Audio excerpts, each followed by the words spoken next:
Écoutez, c'est ça que je disais tout à l'heure, mon frère. Depuis tantôt, tu dis, ok, la parole, observez la parole, observez la parole. Le voici le pouvoir qui est chrétien. Il dit seulement la parole. Attends, mon frère, vous n'êtes pas chrétien, oui, nous sommes chrétiens selon la Bible, pas selon le monde. Attends, yeah. Et prépare-moi Sirach 33, 17. Juste pour le temps d'écouter quelque chose. Non, écoute, prends le temps d'écouter. Je vous écoute. Il dit toujours la parole, mais quand il s'agit de loi, commandement, c'est toujours un problème. Mais comment vous pouvez définir la loi? Écoute, avec toi, je vais retourner dans Berger selon son cœur, je vais te montrer quelque chose. Je veux que tu prennes le temps d'écouter, je vais vous montrer quelque chose. Parce qu'il y a un homme sur terre, à part Christ, que Dieu a dit, il est un homme selon mon cœur. Et cela veut dire quelque chose. C'est pas seulement selon mon cœur comme ça, c'est une définition. Mais selon mon cœur veut dire quoi? C'est selon ses commandements ou c'est ça? Je dis plus, verset 25, hein? Ok, vous go to. Ok. Maintenant, va dans ça. Lis ça. Je vous donnerai des bergers selon mon cœur. Ok. Selon mon cœur. Mon cher, entendez. La Bible dit, je vous donnerai des bergers selon mon cœur. Maintenant, avoir des bergers selon le cœur de Dieu ou des pasteurs, qu'est-ce que cela veut dire? Va dans Acte 13 à partir du verset 22. Selon mon cœur. Qu'est-ce que ça veut dire? Non, attends. Ma qui parle, mais Acte 13 à partir du verset 22. Acte, le chapitre 13, le verset 22.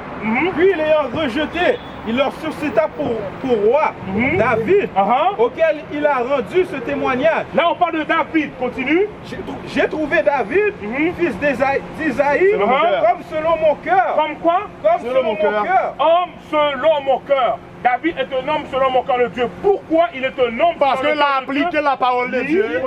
Qui accomplira toutes mes volontés. Toute la volonté de Dieu. C'est quoi la volonté de Dieu? Obéir. C'est les obéir à sa parole. Maintenant, plus profond à sa parole. Va dans 1 Roi 9 à partir du verset 4. C'est quoi?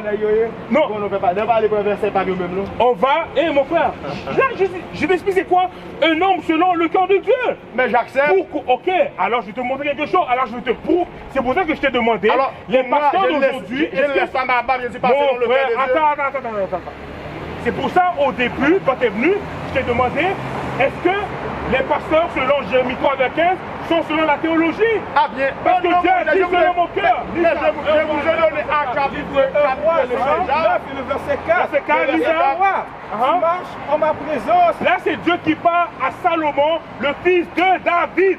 Tu marches en ma présence comme a marché David ton père, avec sincérité de cœur, et avec droiture, faisant tout ce que je t'ai commandé. Qu'est-ce que Dieu a toujours commandé à David? Garde mes commandements. Si tu observes mes lois et mes ordonnances. Donc, Acte 13, verset 22 dit que David est un homme selon... On va aller dans Matthieu. Acte 13 dit que David est un homme selon le cœur de Dieu parce qu'il a accompli les commandements de Dieu. Donc Dieu dit que dans les derniers temps, il va envoyer des pasteurs selon son cœur. Il n'a pas dit théologie. C'est pas dans ce dernier temps. Ces pasteurs-là que Dieu va envoyer... Il y avait déjà des pasteurs. Et écoute, ce que Dieu veut dire, ces pasteurs selon le cœur, ce sont des pasteurs qui vont enseigner la loi de Dieu. Des pasteurs appelés et vocationnels. Il n'y a rien de difficile à comprendre. C'est pour ça que dans Matthieu 5, Dieu dit, celui qui observe et qui enseigne à faire ses commandements. Écoute, c'est du français là. Moi je ne vois pas ce qui est difficile. Dieu a dit, observe les commandements, mais pourquoi les gens s'obstinent encore? Je comprends bien le français. Mais pourquoi on s'obstine? Pourquoi on s'obstine avec ça? Non, non. Voilà, écoutez, le problème c'est des problèmes de contexte. Dans quel contexte? Contexte? Oui. Ok, laisse-moi vous dire. Laisse-moi vous donner le contexte. Jean 14, verset... Non, l'Apocalypse. L'Apocalypse. Apocalypse 14, verset 12. Là, on est dans le Nouveau Testament, le dernier livre. Qu'est-ce que Jean dit? Là, il a dit contexte. Ok, contexte. Le livre d'Apocalypse, le chapitre 14 et le verset 12. C'est ici la persévérance des saints qui gardent les commandements de Dieu. Et quoi d'autre? Et la foi de Jésus. Mais qu'est-ce qui est difficile à comprendre? La foi de Jésus. Et la foi. Il reste focus seulement sur la foi. Mais ça n'a pas dit seulement la foi. Répète ça encore. Il y a deux choses. Pourquoi c'est seulement la foi que tu veux? Il y a deux choses. C'est ici la persévérance des saints qui gardent les commandements de Dieu. Garde les commandements de Dieu. Et la foi de Jésus. Et la foi de Jésus. Donc le chrétien qui se dit chrétien doit observer les commandements dans la foi du Christ. Parce qu'avant, les Israélites observaient les commandements dans la loi de Moïse. Maintenant, mais nous ne sommes plus dans la loi de Moïse, nous sommes dans la loi du Christ. Selon vous. Qu'est-ce qui est difficile à comprendre? Qu'est-ce qui est difficile à comprendre? Vous m'aimez. Qu'est-ce qui est difficile? Ok? Ouais. Alors, il va perdre. Ok, lis ça pour moi. Non, mon frère, on continue avec toi. Parce que Dieu ne donne pas la compréhension des Écritures à tout le monde. Lis ça pour moi. Le livre d'Apocalypse, le chapitre 22 et le verset 11. Que celui qui est injuste soit encore injuste. Si tu es injuste, reste injuste. Injuste, c'est quelqu'un qui n'observe pas les commandements de Dieu. Tu ne veux pas observer les commandements de Dieu, observe-les pas. Moi, je sais que Jésus a dit dans sa parole, si tu veux entrer dans la vie éternelle, observe les commandements de Dieu. Il n'a même pas dit... Si vous m'aimez, gardez les commandements. Que celui qui est souillé se souille encore. Celui qui est souillé, c'est-à-dire celui qui est encore dans le péché, reste dans le péché.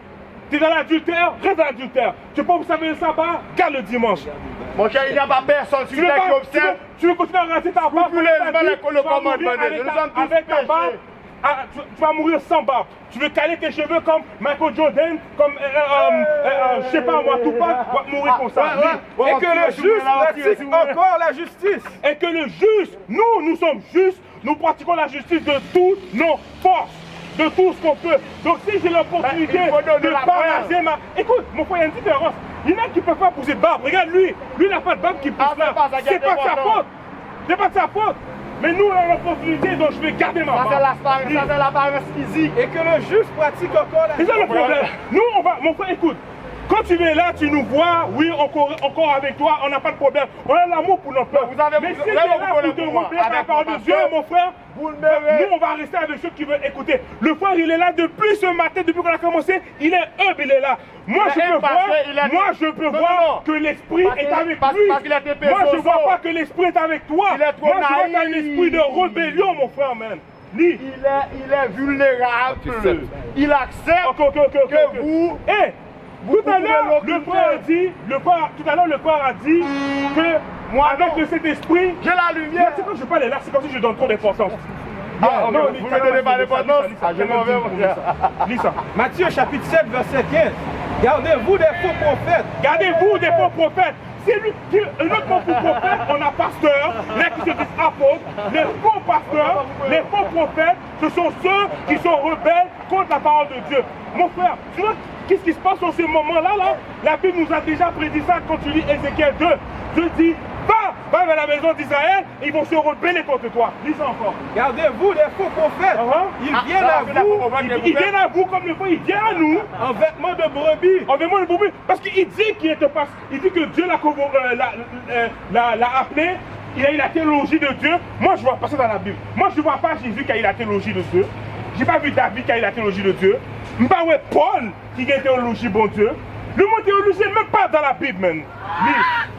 Mais au-dedans, ce sont des loups, ce sont des loups ravisseurs. Mon frère, tu n'es pas le dernier à te rebeller contre la parole de Dieu. C'est rien pour nous. Mais nous, ça nous fait mal de voir notre peuple comme ça. Mais aussi qu'au dernier jour, comme on dit en bon créole, George, c'est Dieu qui va vous régler avec vous. Maintenant, we used to scream black power while Heron was pushed. But at the end of the day, nothing's in vain. IUIC has been given a vision. The tents of Judah has risen. Many has attempted the mission, minor murmuring, omitting, and missing the mark. Just reading that he had the flame of fire in his eyes gave us the spark. We on Paul's mission. We out on the road, purple and gold, from Mexico, Cuba, Haiti, Ghana, Sierra Leone. 144,000 boots banging, concrete crackling. These are our men repented at heart.